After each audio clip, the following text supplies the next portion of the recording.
Welcome to Carry On with Carrie Fitz. I'm Carrie Fitz in Tuscaloosa, Alabama. I am the owner-broker of Carrie Fitz Real Estate, and our tagline is a house that fits. So we're going to talk about any hot topics in real estate. We are going to talk about some education, not just specific to Tuscaloosa or Alabama, but just real estate in general. We'll bring some guests in to talk about their experiences in the industry so that we can bring their expertise and get another voice on this podcast. And we can't wait to get started. Today we're going to talk about the 20 questions you need to ask any brokerage or broker that you're interviewing to see if you're a right fit. The first step to a successful career in real estate is choosing the right real estate broker to work for and knowing what questions to ask. There are wide differences among real estate brokerages, both in what they will offer you as well as the commission splits, expectations, and culture. Many new real estate agents base their decision on the best commission split, and that usually isn't the best route, especially when you're new to the industry. We highly recommend that you meet with at least 3 different brokerages and do your research on each one beforehand. Once you find 3 or 4 that look the most appealing to you, schedule time to meet and ask the following questions. Number 1, what are your commission splits? For example, does the brokerage get 40% and you take 60% of the commission earned? Number 2, any franchise fees? If you're looking at brokerages that are franchises, that's the thing. Many large real estate brokerages charge a 3 to an 8% franchise fee on top of the commission split. So using the example above, the broker would receive 40%, the franchise fee would receive 5%, and so you would receive 55%. So number 3, do you offer a real estate commission cap? A commission cap is the maximum amount of commission that the brokerage will keep each year. For example, if the cap is $20,000 and you generate $200,000 in gross commissions, your net will be $180,000. If an agent cap is not offered and you are on a 60-40 commission split, then $80,000 would go to the broker and you would net $120,000. Number 4, are there any other brokerage-related fees? A few common ones include a monthly office fee, a monthly desk fee, an MLS fee, E&O insurance, which is errors and omissions, education fees, sometimes charged for new licensees, a startup fee. What fees could there be? Just about anything, so make sure you know what those are. Number 5, what other expenses might you be responsible for?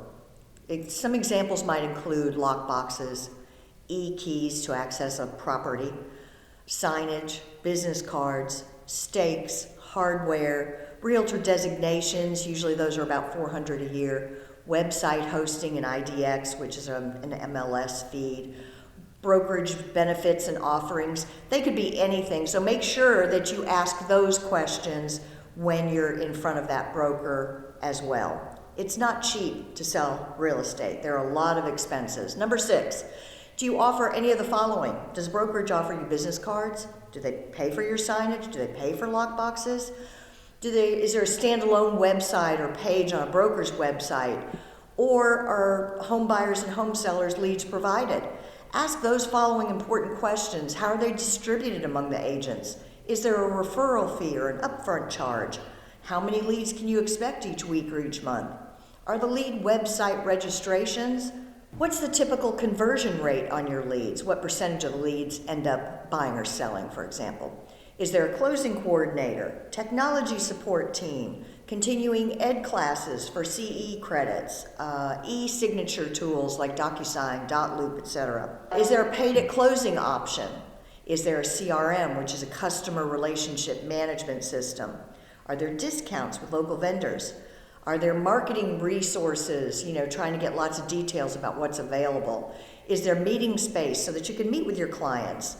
Is there clerical or administrative support? Is there education and support of that kind?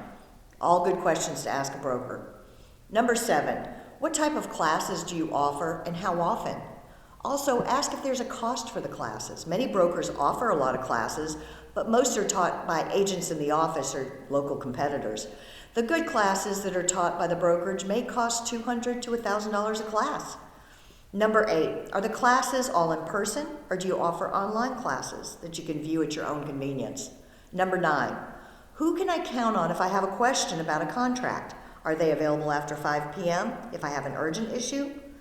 Number 10, do you have a mentor program and how does that work? Typically, agent mentor programs last for the first 3 to 6 months and help you for a few transactions. And sometimes you're asked to share a percentage of that commission with your mentor in exchange for their guidance.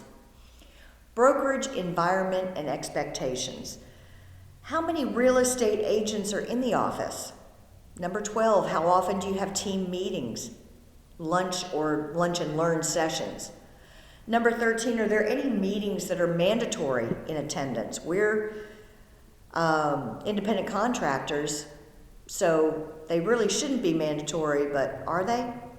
Number 14, what do you do to help promote our listings in the office and help promote the agents?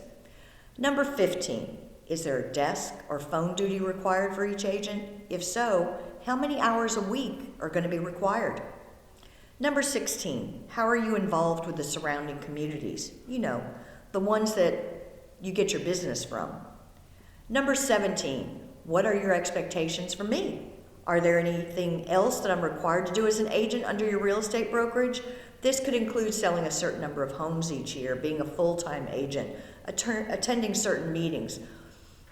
What's the company's culture like? Number 18, can you describe the atmosphere of the office? Number 19, would it be possible to get a tour of the brokerage and meet some of the agents and staff? Number 20, can I have the phone numbers of 3 to 5 agents who work in the office? It's always beneficial to have a private discussion with other real estate agents. So to sum it all up, while it might be difficult to determine the atmosphere and company culture of a real estate brokerage, it is critical to learn as much as possible beforehand, because it's also not cheap to change brokerages. As a real estate agent, you work independently much of the time, but also need a supportive environment when issues arise or when you want to take your business to the next level. Choosing the right real estate broker can make a big difference to your success and your happiness. Thanks for listening to Carry On with Carrie Fitz, and we'll see you next time.